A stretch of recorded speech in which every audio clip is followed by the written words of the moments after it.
હિનાબેન રાવલ જે છે તે માર્કેટમાંથી અથાણું લાવ્યા હતા અને એ જ અથાણામાંથી ગરોળી જે છે તે નીકળી છે અને તેમની તબિયત પણ જે છે તે લથડી હતી અને તેમ છતાં પણ તંત્ર દ્વારા અત્યાર સુધીમાં કોઈ પણ પ્રકારના પગલાઓ જે છે તે લેવામાં નથી આવ્યા. આપણી સાથે હિનાબેન છે, તેમની સાથે વાત કરશું. હિનાબેન, શું કહેશો, ક્યાંથી અથાણું લાવ્યા હતા અને તમને ક્યારે જાણ થઈ કે આની અંદર ગરોળી છે? સર, અથાણું હું લાવી હતી વેજલપુર શ્રેયસ કોમ્પ્લેક્સમાંથી, જૈન ગૃહ ઉદ્યોગમાંથી. અને મને જાણ તો 1 મહિનોથી હું અથાણું લાવી હતી. મને જાણ તો ગઈકાલે રાત્રે 11 વાગે થઈ.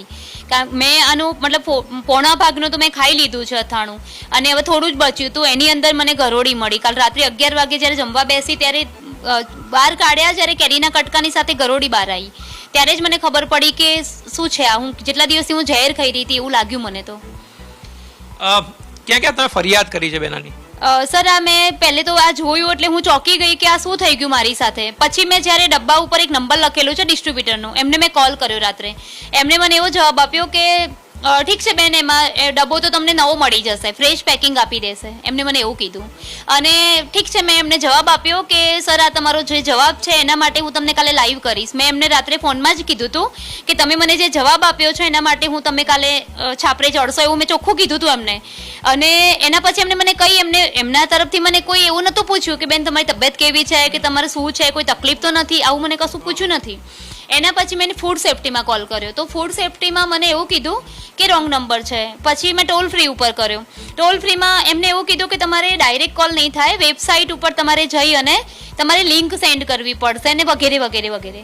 પછી હું G24માં ગઈ, અને તમે તમામ મીડિયામાં જાણકારી મેળવી છે, પરંતુ આ પ્રકારની ઘટના જે છે સામે આવી છે બેન, કેટલા હેલ્થ સાથે ચેડા કહી શકાય? શું નવો ડબ્બો મળવાથી આપણી જાન પાછી આવી શકત કરી?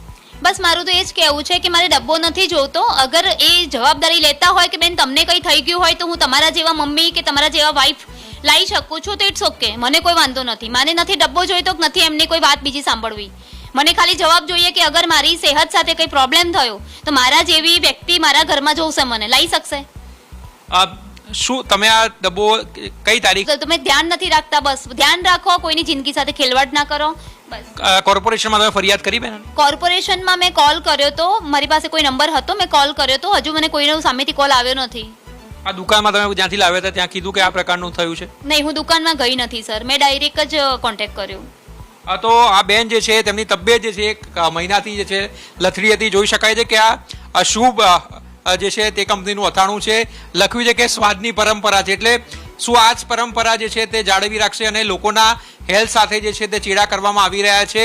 આ તો એક બેન છે, પરંતુ આ જ્યાં જથ્થામાં બન્યું હશે 500 કિલો, 1000 કિલો અથાણું જે છે તે આ લોકોએ લોટમાં બનાવ્યું હશે, એટલે કેટલી પણ ગરોળીઓ જે છે તેમાં આવી ગઈ હશે તેનો હજુ પણ જે છે તે આપણે અંદાજ નથી લગાવી શકતા. પણ ફૂડ વિભાગ જે છે તે જાગવું જોઈએ અને આ પ્રકારની જે કંપનીઓ જે છે તેની સામે કાર્યવાહી થવી જોઈએ, કારણ કે આ ગરોળી આ ડબ્બામાંથી નીકળી છે, પરંતુ એનું ઝેર જે છે તે કેટલાય ડબ્બામાં પ્રસર્યું હશે, કેટલા લોકોની જિંદગી જે છે ખરાબ થઈ હશે, કારણ કે તબિયત લથડતી હોય છે. કારણ કે આ પ્રકારના જો કોઈ પણ પ્રકારની કાર્યવાહી નહીં થાય તો લોકોના હેલ્થ સાથે જે છે તે ચેડા જે છે આ પ્રકારની કંપનીઓ જે છે તે કરતી હોય છે. FSSAIમાં બેને જ્યારે ફરિયાદ કરી ત્યારે બેનને પણ જે છે તે ઉડાવ જવાબ આપવામાં આવ્યો હતો કે તમે ઓનલાઈન ફરિયાદ કરો. હવે ઓનલાઈન ફરિયાદમાં તો ક્યારેય નિરાકરણ જે છે તે આવતું નથી. અને હવે બેને કોર્પોરેશનમાં પણ ફરિયાદ કરી છે, પરંતુ કોર્પોરેશન પણ આંખ આડા કાન કરતું હોય તેમ લાગી રહ્યું છે. બેન, લાગે છે કે કોર્પોરેશન આંખ આડા કાન કરે છે, કારણ કે તમે ઓલરેડી ફરિયાદ કરી છે છતાં એ અહીંયા આવ્યા નથી કે ના કંપનીમાં ગયા? નહીં સર, હજુ સુધી મને કોઈ કોર્પોરેશનમાંથી કોલ નથી આવ્યો કે મને કોઈ આટલું બધું મીડિયામાં વાત થઈ ગઈ, આટલું લાઈવ છે, હજુ સુધી મને કોઈનો કોલ આવ્યો નથી સર. મેં સામેથી કોલ કર્યો તો કોઈ સરને, પણ હજુ સુધી મને રિપીટ કોલ કરવામાં આવ્યો નથી.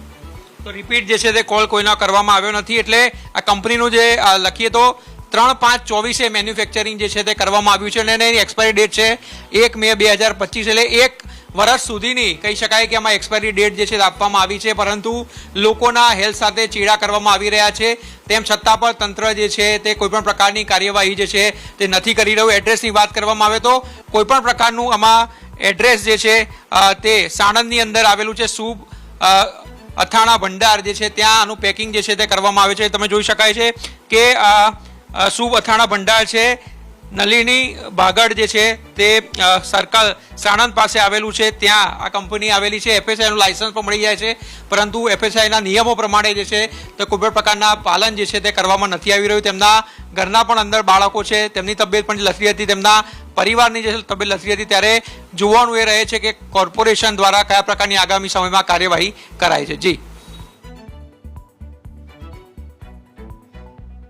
તો બિલકુલ જે પ્રમાણે